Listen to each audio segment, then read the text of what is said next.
Oh, shit. My anvil. Off to a great start. Hello and welcome to the Heathen Wyrdos Podcast. This time around, we will be addressing the question which has plagued heathens, pagans, academics, heathen academics, pagan academics for centuries. Oops, all Frigg? Question mark?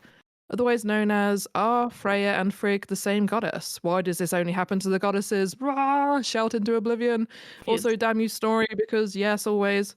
Right, let's get started with the intros before we get stuck in. If you have to go first. Me? Yeah, you were the one talking. You are? Okay, fine. Hello, it is me, Sif, and my pronouns are she, her. My name is Theo. My pronouns are they, them. I'm Kenna. My pronouns are she, her. Right. Where does this stem from? What evidence is there for Frigg and Freyja being the same goddess? I guess first off, do any of us see do any of us see Frigg and Freyja as the same goddess? You do not. Nope. Very different experiences, okay. But it's blame Snorri. I used to think they were because like I did a lot of research and like listen to like Aerith Harger and stuff, and like people are like, yeah, they're the same goddess and stuff, blah blah blah. And so I was like, okay, da da da da da. And then like in my UPG, like I'd been working with Freyja, and one day Frigg was like, excuse me, and I was like, I'm so sorry. Anyway. I was like, oh no. Oh no, this is going to be an episode. Okay. Yeah. This is an episode. This idea is most commonly referred to as the common origin hypothesis. So if you're searching for more info after you've listened to this episode, I recommend using that phrase. It seems to be the one that most people use. And I guess from the outset, I want to be clear here and to state, make it so there's no ambiguity. This is a theory. The literature sometimes says it's fact. I've seen people say it's undisputed. This is a theory. There is no evidence absolutely one way or another. That's not to downplay the evidence. That's just clarification. If you see anywhere that says this is undisputed fact, then it's not. Also, it's absolutely valid which way you believe. This isn't going to be an episode saying you're wrong. It's just putting the evidence out there and letting you decide which way you want to go. Mm-hmm. Yeah.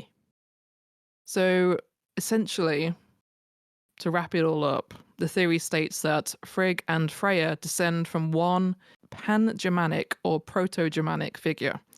The core piece of evidence to this is that Freyja herself is not attested outside of Scandinavia, whereas Frigg has those attestations across the pre-Christian Germanic world in various forms. So, most of the evidence you'll see on this is mostly linguistic. So it's analysing names and the origins of names and tracing their roots back through time. So we have Freyja in Old English, Free in Saxon, and a Freyja in Old High German, all stemming from the Proto-Germanic Freyjo, with so many rolling R's that I can't do, but there's my best attempt. Mm-hmm. When you're listening to that, the pronunciations aren't so far off from Freyja or Freyja, which tends to be more of the Old Norse pronunciations, more like Freyja. But yeah, the spellings, as they are, more closely resemble Frigg. So the double J's and the G's and all of that. So many believe that Freyjo, and to use the academic term Indo-European, term Freyjo essentially means love or something close to the sentiment. Many people think it's the roots for friend. So that sort of friendliness, love, platonic or otherwise, that sort of sentiment. The things that I looked into when I was writing the notes for this episode were some old books that dabble into it, but I did also use Jackson Crawford's video on Freyja and Frigg. And in that, he ponders that Freyjo and Frigg were originally a love goddess, potentially, with Freyja being her title, which is something you also see among very many academics that go into this. That sounds right. Well, I know one big point that some people had when suggesting they were originally the same was when Christianization came along, they had to separate them because, you know, someone all sexy and like enjoying of like all that kind of jazz couldn't also be a really amazing mother figure and like essentially they Madonna whore. I'm trying to find the they word. Madonna whore complex the goddesses. Yeah, basically they were like someone can be like an amazing mother and like caring and like loving in a familial way, and they can't like that sexy stuff too. That's not okay. Which to me made sense for Christianization potentially splitting an original goddess. And I mean, I don't know, did we get there yet? I don't hate the idea that Freyja is a title. I don't agree. I don't hate it theoretically. Well, I mean, I'm also open to the idea that like it could have been a title. And like maybe originally they were one, but at some point because of our viewpoints or like the Christianization where they originally split them apart, like they did become two. I'm not saying that one became like an absolute like one was a quote unquote whore, no shame to people, sex workers, and the other was like a homely mother figure. Like I'm not saying they just embody those things. Like if they did separate, but I'm also not, anyways, I'm not opposed to the idea that they did separate and become two goddesses eventually, even if they were originally one. Like I think that's a totally valid thing. Like, you know, I work with Caffeina, who is a found goddess pretty recently. Like, so I don't think that would add less value to them, even if I put in the notes a bit later. Oh, you did? Hey. Yeah. Doing great. Yeah. Yeah, so as Kenna mentioned, Freyja's name essentially means lady. It's and title. That goes hand in hand with Freyja. If you also title follow. Is Lord then, because they're twins. Lord. Twin things. Lord. Yeah. Are they twins? I think they're considered to be twins. I don't know that anybody ever outright writes down the word twins. I mean, I'm gonna say this now. As twins. Yeah. I mean, yeah, I could see how that would work, but I'm also gonna say this now. You know, like that meme where it's like, look at my field of fucks and see that it is barren. So, like, I feel it's a lot of the same with, like, actual facts for historical Norse heathenry and, like, stuff like that. It's like, look at my field of facts and see that it is indeed barren. Like, oh, yeah. Just like, you just get a lot of ideas thrown at you and you get to put your puzzle together. Have a thought. Figure it out. The pieces don't fit together exactly. They're actually just squares and you put them where you want. But here's a suggestion. Or 500,000. That are maybe slightly ambiguous. Ambiguity in my heathen witchcraft? Absolutely not. And nobody wrote down the word twin. Why did we become heathen? But no, I could see where, like, the urge to say that they would be twins would come because, like, the whole, like, they came into the Lord and Lady. Like, I mean, but that also, like, I think in my brain, I'm tying it to the, like, the very Wiccan idea of, like, the Lord and the Lady.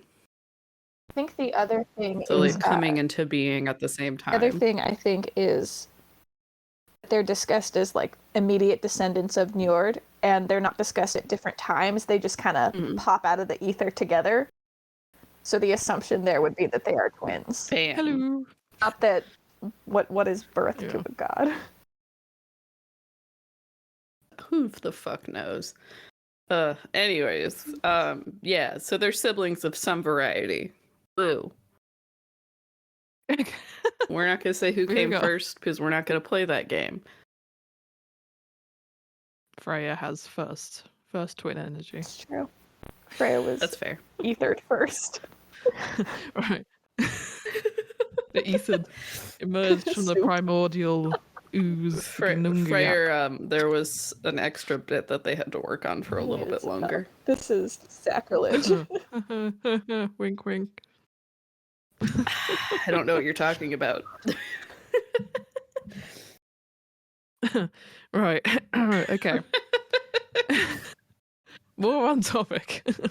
So yeah, we have Freyja's name meaning lady, which is people often think is a title, which obviously has its connections to like eventually Frau. I'll get onto that. Oh yeah. But the Nordic gods have a tendency to take on numerous names. It's obviously that's a big thing for Odin and Freyja herself. We have another piece of evidence that people use is Freyja's long lost husband Uther, who means mad. And obviously that's very similar to Odin, Mad One. And as we've just mentioned, Odin also has many names. Uther is also said to go on long journeys, and Freyja cries at his absence. So we've got this very similarity between Uther and Odin or Othin. That is not big Freyja energy. And obviously people use that as evidence. I know that it is written down. Okay. I refuse to believe that Freyja sits around and cries because a man left. Yeah. I don't. Maybe that was in the early days. Well, I mean, I get being sad. So like you could get that, but yeah. I was gonna say like I'm not saying she cries gold. There you go. See, it's productive. Yeah, that's how she makes it. I was gonna say like you could be the baddest bitch in all the land and still like miss someone, but also like Freyja would not sit there and cry. She would be like going on a mission in a skirmish, like killing bitches and crying, being like, I miss my Odie Pody pumpkin pie. It's fine. This is fine. Although now I have a really good idea for an art piece. Does it involve a pumpkin pie? No. Like, just imagine this. Just imagine Freyja with like golden tears streaming down her face, just killing a load of people. I love it. Yeah. How cool! Like real like Renaissance style. I like that we've all stuck with the idea of Freyja killing people while crying instead of acknowledging my Odie Pody pumpkin pie. That is the most reasonable, actually. Odie Pody pumpkin pie is perfect. I want pumpkin pie. Anyway, sorry. We have, as we've touched on, the fact that Freyja only exists as the name in Scandinavia suggests that she was potentially known by another name outside really of Scandinavia. Mm-hmm. That's another thing that people use. Scandinavia. That was her place. Those were her people. Sometimes you're a homebody. That's interesting because Scandinavia also is the area that really clung onto Freyr specifically. I think it's Sweden that most ancient kings were said to be direct descendants of Freyr. Why are they so into these two siblings? Sweden, what is happening? Dicks. That's it. That's interesting. Yeah, there we go. Never mind. That was the two like. This is the two responses. Like I'm sitting there going, "That's a really fascinating question," and Theo's just like, "Dicks." Look, there is a reason we are rated mature, and I want to say we all contribute, but I will not say I do not contribute very readily. Yeah, we need to earn this explicit rating. I think sometimes we're quite vanilla. I think we need to go hard. Sif, are you saying our podcast needs to be kinkier? There we go. I mean, we are under explicit. There is. I'm just saying that I wanted to. I mean, there is freedom there under that label. We could discuss how it's been said in some legends that Freyja and Freyr were married. Because Freyja is to be married to the high god, so like siblinghood be damned. What is incest? Gotta get that status. Fine. Gotta get that status. Get that D. Exactly. Yeah, there is no DNA, incest when you're. Have Do you ever tried to extract DNA from a god? The gods have DNA. You give me your Challenge genetic accepted. material. I'm gonna have to go earn a degree. Excuse me. I'm just like, don't mind me. I'm just on a journey to extract DNA from a god. Alright, guys, ritual to Freyja. We're gonna have to do it for probably something like a fortnight straight. Like, get ready. We're taking shifts to actually lure Freyja here, and I need to figure out where the fuck he is. The implications of extracting DNA from Freyja specifically are incredible, and the reason that we have a mature rating. You know, I didn't even think about that until like right as you started talking, and now That's where I'm jumped to. I don't. I was like, Theo, if you want to, that's fine. But I mean, that's too much sausage for my liking. Oh, there's a little bit of Krasikova vibes going on here. There you go. Too much sausage for my liking. Okay. Thank you. Hello and welcome to the Heathen Wyrdos Podcast. Oh, where were we? Jesus Christ. Explicit edition. I have no shame. Okay, we were on track. Right. Serious heathenry. What is this? What is this nonsense in my serious heathenry? This scallywag. I promise I'll behave. Other words that I can't think of. Okay, so next point. We also have Frau, the German word, also meaning lady. And you know what? I don't know how to pronounce the second word. Is it Frau Holl or Frau Holle?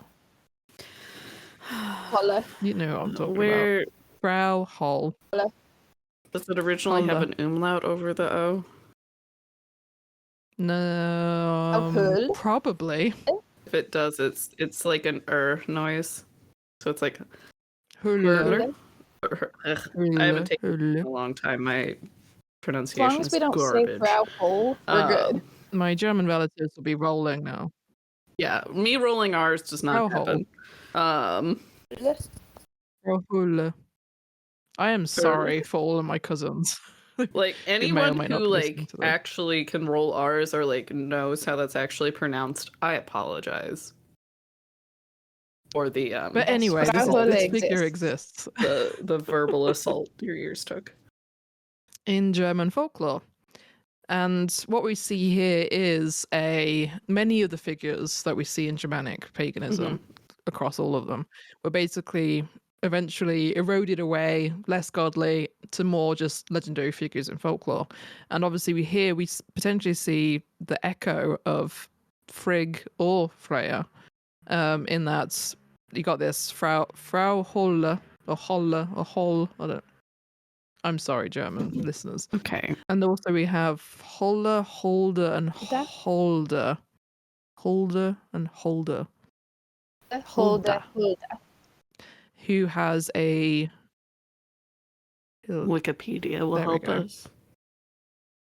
Oh, I think it's just Hall. Okay, Frau Holl. There we go. We'll do that. Is a figure that has a connection to the spirit world through magic of spinning and weaving, and obviously a further association there with witchcraft in Catholic German folklore. Now, for anyone that knows the Metal Gear exclamation noise, which I kind of want to get on the soundboard, but anyway, that I'm hoping that caused a bit of an exclamation mark over your head. That we have spinning and weaving, witchcraft, Frigg and Freyja, all being tied into this figure who obviously appears much later than the Viking Age. And that's interesting. It means that they potentially merge again into one figure. In that, while Frigg later years, way after the Viking Age, was associated with spinning, obviously Freyja's connection to magic and equally Frigg's connection to prophecy does have this lasting sort of echo in folklore that we see later on. And to be honest with you, as much as heathens don't use folklore, I do find it to be quite a valuable resource. Not to really base your practice in, but in terms of these little hints and clues of what happened to the stories of these gods over time, and especially after the conversion period. Well, yeah, because you can get all. Yeah, I would recommend it. Yeah, you can get a lot of hints from folklore. Like, it's really valuable. And also fun. Yeah. Exactly. Sif.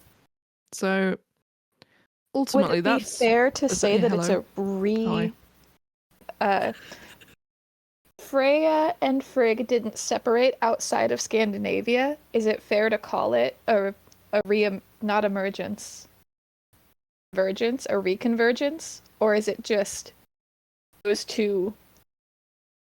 I hate saying the word archetypes, but it's the one that's going to come out of my mouth. Are those two archetypes just together everywhere else? I think that's the thing. You do see those similarities just coming out. Either, this, as we've said it so many times, the Madonna Hall complex and stuff like that. The lover and the mother. Yeah. Just they're everywhere. And the Madonna Whore complex out of my heathenry at Snorri. Yeah. I should tweet that. Stop it. Do we know where Snorri's grave is?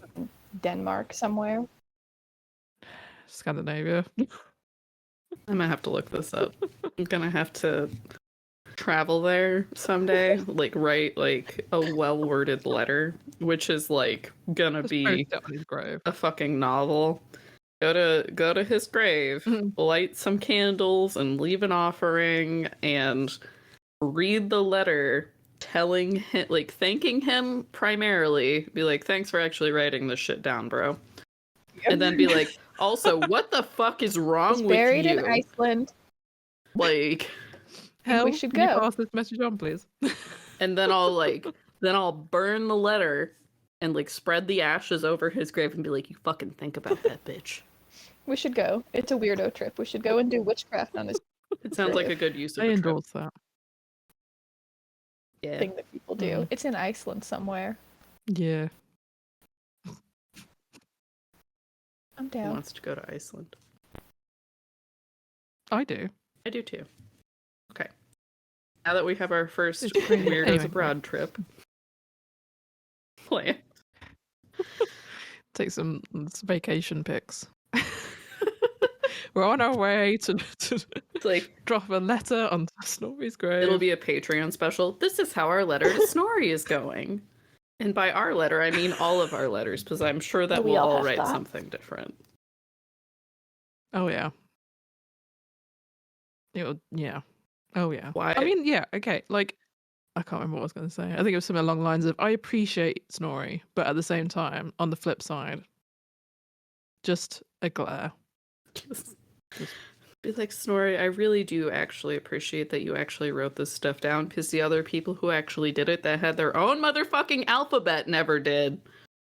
But also, why the fuck did Loki and Heimdall turn into seals and have a fight over a necklace? You were the only one that said it happened like that. Why? Literally. Source, it came to me in a dream. Yes. Anyways, sorry. Back on topic. I quite enjoy this oops all Frigg theory / discussion / ongoing debate, because it hinges on like two ideas. Mainly, we don't have many stories about the goddesses. That's one. And we also have very little recorded from the pre-Christian Scandinavia / the Viking Age. That would help illuminate us on this. The only reason this has popped up is because we have so little, which is fascinating. But I believe what is clear, what we can say, is that by the time of Lokasenna, which was about circa 1200 in its written form, but probably maybe close to the 900s in terms of its first oral construction, the common consensus was that they were two separate goddesses. So we can say tentatively that by the 900s, Frigg and Freyja were not the same goddess in Scandinavia. Yeah. So we can say that there is historical precedence for them being separate, but here's the thing, how far back do you go here? And at what point is that sort of thinking just not useful for us as a practicing pagan? And I think that this is the side of the question that doesn't really get talked about, in that you can have a very academic, linguistic sort of analysis of all of this and come to one conclusion. But as pagans and heathens, at what point is that just not useful? And I think that's quite an interesting quandary. We could endeavor to trace back all of the gods to their potential roots. But for me personally, I don't know whether you two share the same sort of idea around this, is that feels rather cold to me, to separate and tear the gods from their stories and context. Kind of to reduce them to just their names and to just the potential roots of those names and pick it apart. Am I alone in that? It turns into a Proto-Indo-European. I agree with that. Archetype mess. Yeah, and they're like Proto-Indo-European, or Pi, as it can often be known. It has some validity. Like, okay, it is a valid thing, but also like it does have some really good points. But like, you can also get really irresponsible with it real easily. So yeah. Yeah, it's for most of the scholarship available that discusses this question, there is that detached sort of outlook, that perspective, because they treat these gods that we worship as just figures of myth. They're kind of hollow, and it's just, I don't know, it's I don't want to say it rubs me the wrong way, because it is what it is. It doesn't rub me the wrong way. I understand why they're doing that. But I think here's, and you could trace back like Odin to like his core roots. It doesn't ever really happen in terms of at least on our level. But you could do it to all of the gods, and it just feels rather, as I said, detached. So yeah, there is this natural kind of impasse between scholarship and pagans, in that to a certain degree it isn't useful to ponder such questions, because you start going into away from experience and the stories, the myths, the eddas, and purely down to, oh, this is a word that is their name. This could potentially link back to thousands of years ago. Yeah, so, and as we get on to this next bit here, we do touch on an idea that was mentioned in the Caffeina episode, which is found gods, and the idea that we don't know all of the gods.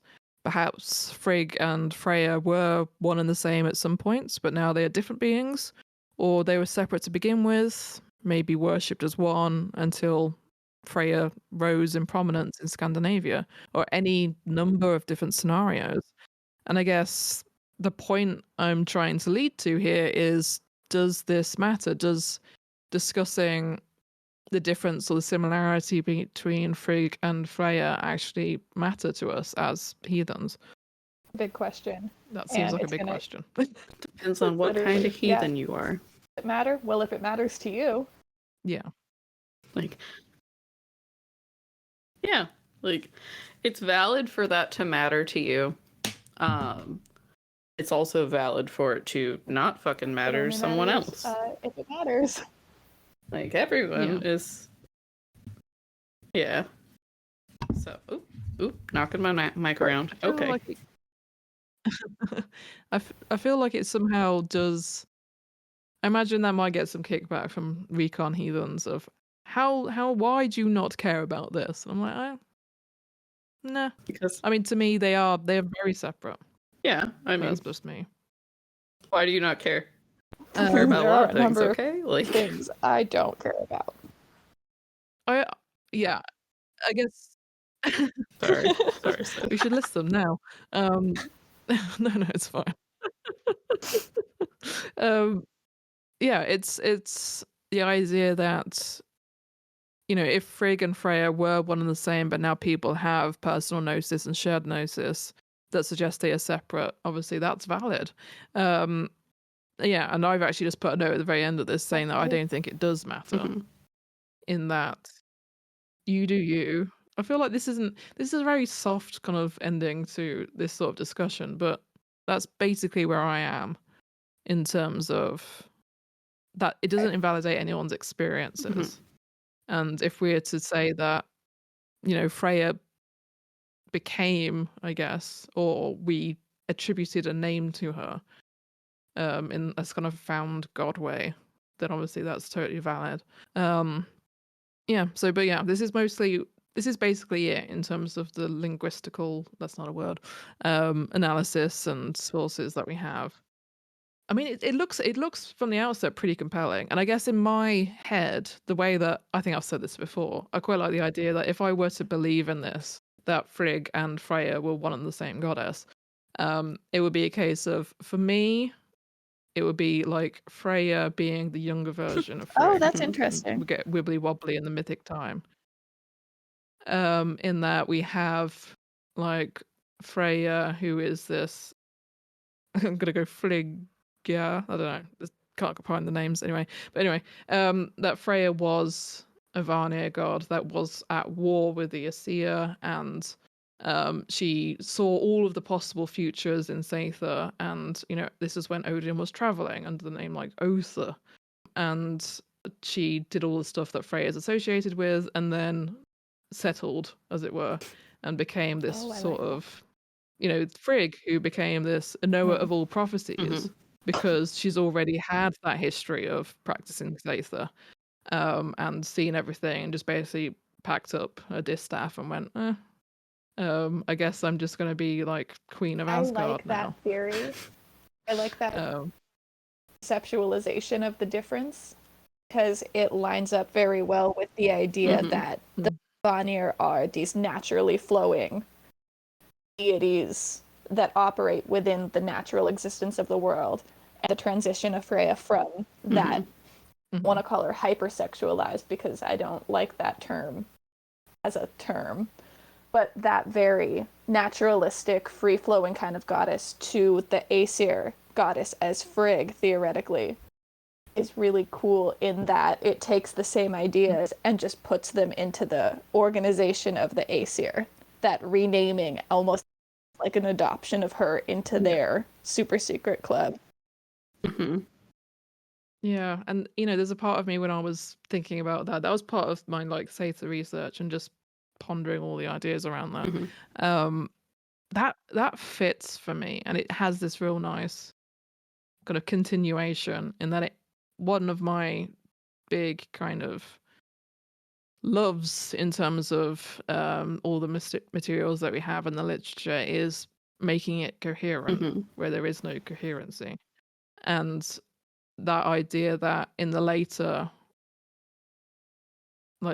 on there is this change, the gods change, and there is a big timeline of events that happen, and we see these gods change over time and adopt to different roles. And obviously we see this with Skarthi, having like Thiazi, her father, die, her go on this vengeful route, and then eventually end up marrying Njortha and having a more motherly sort of role, and then them going their separate ways. There is a time period happening, and things have an order to them. So I quite like that idea of just having, if I was to like subscribe to the idea of Frigg and Freyja being the same, that's how I see it happening. In that they're like, they're the gods in their youth, like Odin's wandering all the time. Freyja's just tearing shit up on the battlefield. And I guess it has more of it makes it make sense a little bit more in terms of the both connection to Seithr and war and battle, and both of them getting half of the chosen dead. And like, if you elevate Freyja from, I don't want to say she's just a Vanir goddess, but to that of an equal beside Odin, married, then there might be more of a justification for why she gets half of the chosen dead, because they're going to both of the kind of the high lords of Asgard, as it were. But yeah, there's I mean, this is where I went one where I'm like, this really makes sense to me in terms of this kind of like meta narrative, but at the same time, my experiences don't justify it. I think or the to other me, thing I really like and I'm like, about maybe the way that you're explaining this is that it allows for, it's a really bitchin' metaphor for, as humans, we change over time, but we remain, I'm still the person I was in high school, and that high school me still exists, even though now I act and fuck am different and better. I like that it allows for both of these versions of existence to be represented. When the Freyja wasn't left behind when, theoretically, possibly with this theory, she became Frigg. Freyja's still there. It just also exists now because of that transition. And it gives quite a nice route to like the 12 handmaidens as well, because obviously Air is one of the handmaidens of Frigg, and Air is a Valkyrie, and Freyja obviously has connections to the Valkyries, and it's like this idea of, you know, this imagery that I have in my head of Freyja and the Valkyries just, as I said, causing shit on the battlefield, but at a certain point Freyja's like, maybe I do need to do some like queenly duties, as it were, and I've got to get these handmaidens together. And she's seen Air on the battlefield, but she wants that kind of remnant of her past, and but she knows that Air is fantastically capable, physician. And it was just like, I want you as one of my handmaidens. It's quite cozy. I don't know how to word it, in that having this like narrative that is never ever outly stated, and Frigg herself has very, I mean, some people say that she has like the primordial earth is her parents and all of that, but like Freyja, we don't know who Freyja's mother is. Some people say Nerthus, but again, the sources on that are quite sparse. So it's a case of putting these two goddesses together that don't have a lot of like background history. I don't know. I really quite like that as an idea, and this is honestly one of my favorite parts of looking at the Eddas and the sagas, is trying to put pieces together, even if they don't fit. Like just trying to see where connections could be made. Yeah. Just jamming two pieces together, like you will fit. But yeah, and Frigg is a goddess that I am perpetually fascinated by. Like Jord, the Mother Earth figure. I mean, yeah, that could be another thing you could tie into all of this, in that like a past Uther Odin relationship. Yeah, it's Rabbit just hole. Ugh. We could keep talking, absolute rabbit hole. And honestly, yeah, it's just, I like the idea of, I think this is what more heathens should do. Gasp suggestion of just really kind of like not reading between the lines, but analyzing the materials that we do have from different perspectives, and just constantly churning and pondering and thinking and researching and going down rabbit holes. Obviously, it's one of the points of this podcast, just to put perspectives forward. But yeah, the idea of Frigg and Freyja, I know we joke about it quite a lot. Oops, all Frigg. That's what the title of this episode is. But I think it drives at a good quality that heathens should have, in that questioning everything. I did it in the Valkyrie talk, which is live now. Shameless plug. Where I say that personally, I don't think we've scratched the surface of the Eddas, in terms of, for a long, long, long time, despite the fact that they're over now. It's we've just accepted certain things as fact, and I think there's definitely things we need to look at again, and think, well, maybe this and this connects, rather than this thing that we've just thought of as fact for the longest of times. And obviously the Valkyries come into that, in terms of they're not just, in my opinion, servants of Odin. And obviously if you believe that Frigg and Freyja are the same, then that adds another layer to all of this. as I've mentioned, with, let's say, Frigg being having half of the chosen dead and what that potentially implies. But yeah, that's my piece. The moral of the story is I think it's a pretty good let piece. the myths be mushy. Squish them around, see what you can find. Build your own mythical snowman. Yep. Theo, do you want to talk more about your experience and understanding of Freyja and Frigg as separate because you started off seeing them together? I mean, I don't know. I don't like now that like Sif brought up the like, well, what if it's like Freyja was Frigg when she was younger and stuff? It's like that would make a lot of sense. And also like with the gods and time, like, because what the fuck is time to a deity? Like, I feel like even making that decision to settle down like could split them in a way. Or, you know, even that idea that like found deities are valid. Like, so I could see how like more people related to the younger version and like basically ended up splitting them if they were not already separate. If that makes sense. Yeah. But like I'm trying to find my words. I don't know, like, yeah, because like they're both in my UPG. They're both like really strong deities, like, but they do represent some pretty different things. Like, and like they feel very different in my experience. Like, yeah, like Frigg does feel more motherly, and like I work with Frigg when I do like divinations and stuff like that. Or like I can also do divination and make it a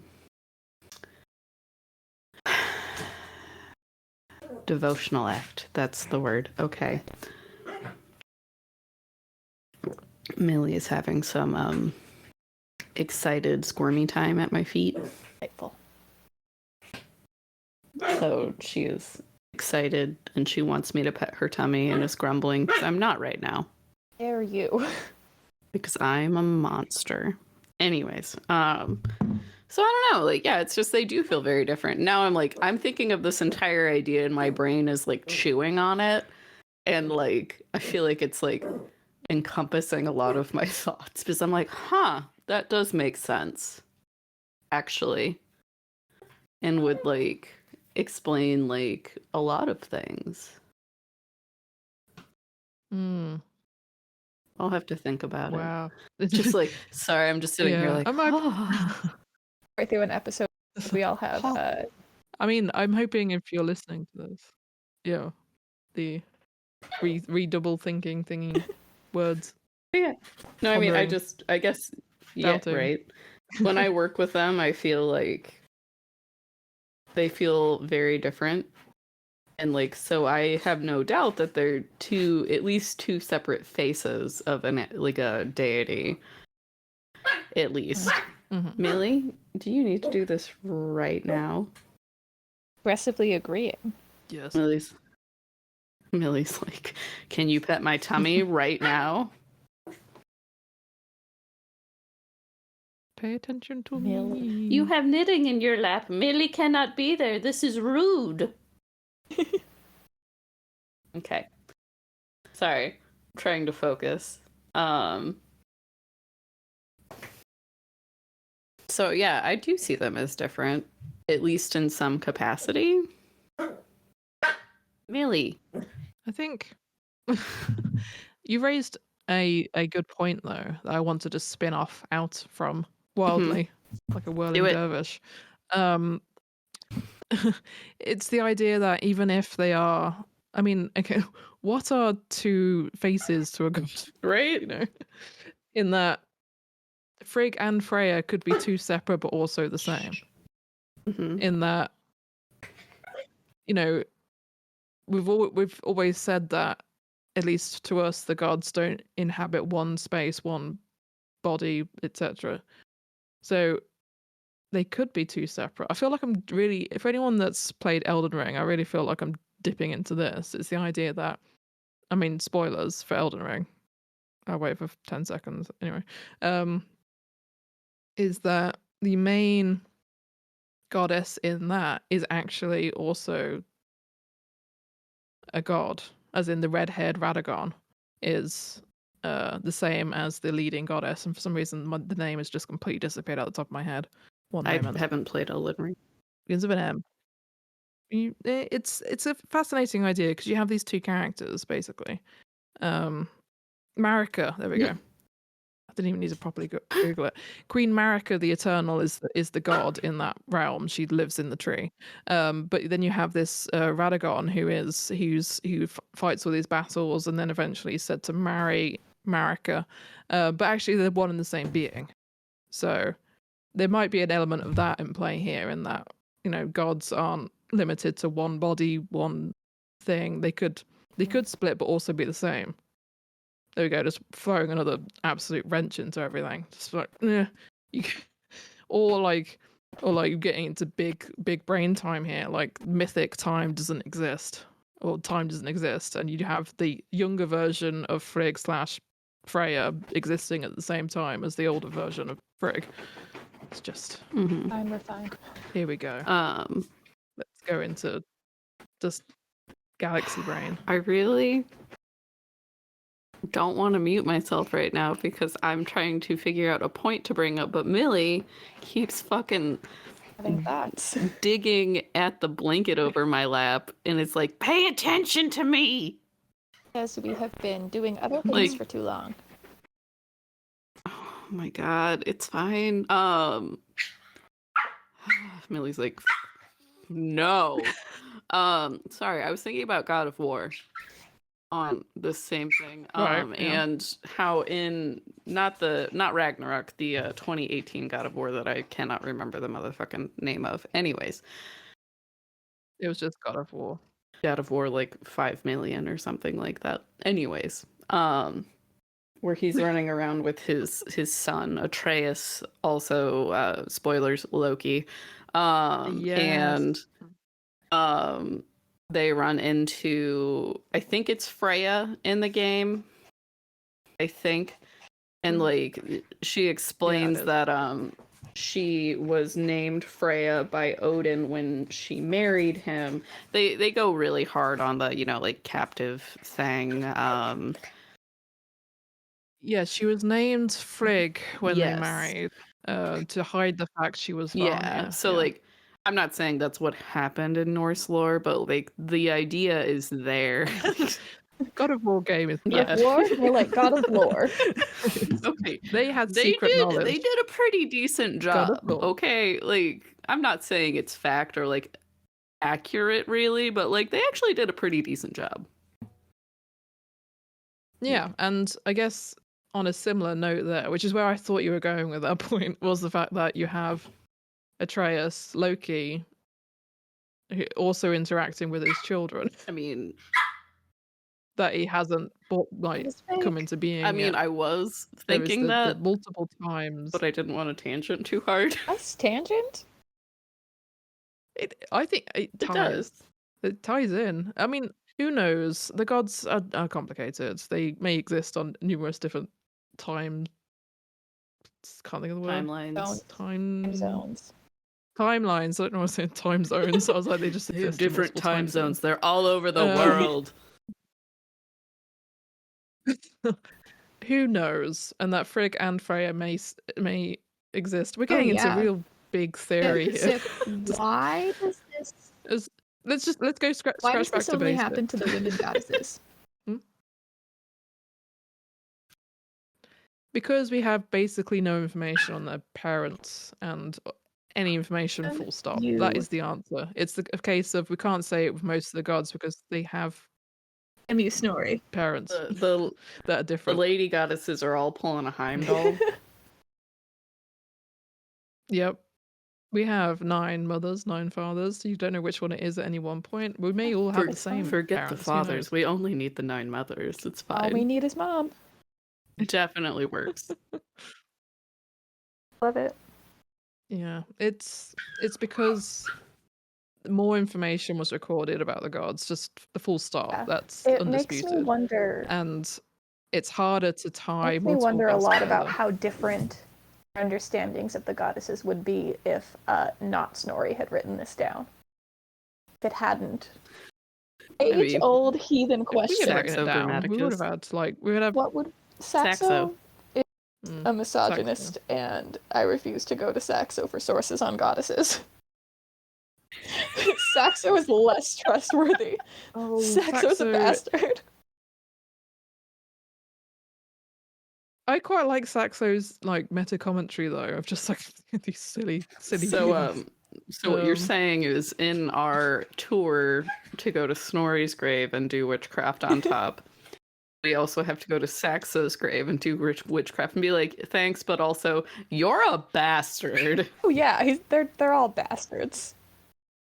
It's I would give Saxo a point though for his depiction That's of valid. hell. But we can say thank you So for that. I won't be going so hardcore. Yeah, we'll say And thank also, you. what is And wrong be with like, you? But what? Because like even for their time, like people were like, yeah, they were kind of dicks. So like somebody hurt really him. Saxo. I don't know Saxo about needed Snorri. therapy, and I hope that he got it in the afterlife. I hope so too. Okay. But anyway, are we? I think we addressed the Definitely question. addressed the question. We added Yes. 6 more questions to the end of that question, and have made it worse for everybody involved. We're doing great. From the heathenry. Millie is reinforcing that we've been going on too This is long. probably true. Yeah, we have. Okay, we'll God words. Finish it up here, and I will now go into the ending paragraph. I don't have that paragraph, so we're just gonna wing it. We have a Patreon. It's a thing. Check it out if you want to. There's some stuff that other people don't get, like live recordings of coffee breaks. / we don't do coffee breaks anymore, so just live recording of episodes. The last one we did was on knitting poles. Literally, nobody came. It was really sad. Oh no! It was really fun.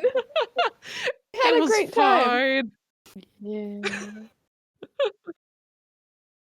Yeah, that was a time. And I think by the time this Join episode our comes out, you Patreon can so we're not listen to it. lonely anymore. We have a Discord. Yeah, it was you. For everyone else, you missed out on a really fun episode. Like, we discussed horse heads and fish heads and the logistics of putting fish heads on sticks. Does it go face up, or do you awkwardly put a fish head on the side? Okay. I don't know. Anyway, Tune in to find out more. We also discussed like the extendo poles for like extra. Wait, like selfie sticks? I don't know.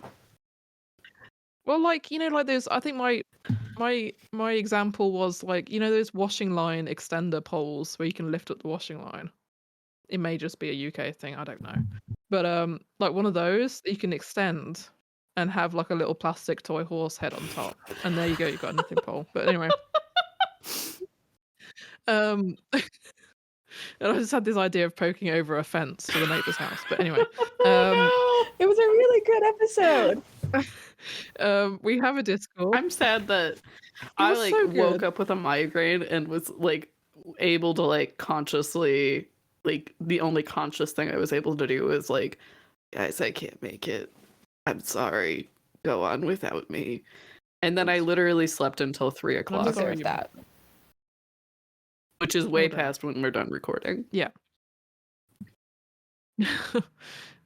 Right. We have a Discord server. We are currently recording in Discord server. Come check out the Discord server. It's fun. How many times can you say Discord server? Okay, right. Next thing. We have a Redbubble. Discord. We have a Redbubble. That's where our merch is. It has things such as Damn You Snorri and other things that I can't think of right now. Our logos. Our logo with like awesome LGBTQIA plus colors. I think we've got all of them. If we don't, let us know. What else do we have? Oh yeah, that too. We do one episode a week these days. Long-ish episodes. I mean, very long, depends. I think the last one was my talk was 30 minutes, one before that was over an hour. The time may vary. We aim now for long times. The time may vary. We also put all our episodes up on Spotify and Apple Podcasts, and basically wherever podcasts live, we are there haunting everything. But yeah, I think that's it. This has been the Oops All Frigg episode, where we contemplate the nature of gods and just end up in like a bottom of a whirlwind of thought. You have you have no idea how long I'm going to be thinking about this Freyja to Frigg thing. It's gonna live rent free in my head for a long time, actively. No, you know what? I don't apologize. That's fine. You're welcome. This is honestly, it's one of my favorite things to do. Make me use my brain, not just make you question everything, but also just throw spanners into people's brain meat and just be like, hey, rethink how you're thinking about the law. Banner, wrench, whatever the phrase is. Right, and okay, that's been a very long and an outro. I was going to say an intro. It's entropy. Intro. And this is entropy. Welcome to the ninth circle. We're of hell. heathens. There are no circles. I think there are 9 of the Christian hell. Yeah, we're at the bottom. Now we're here. That's it. That's the episode. It's gonna end it. Don't forget to keep Heathenry weird, because heck, we sure are. Don't leave us by ourselves being weird. Subscribe. Anyway, yeah, that's it. Wikipedia says there are 9 circles of hell. Thank you. That's a factoid. In your heathen podcast, you get Christian knowledge as well. Is it Christian or is it just Dante? New episode. Anyway. It depends on which Christianity. We need to end. We need to end this episode before we tangent into other things. Okay. I have faith in us. Okay. Give up hope, all you end this episode here. Anyway, Friends River. We're just gonna end now. Did it. We're done now. This is done.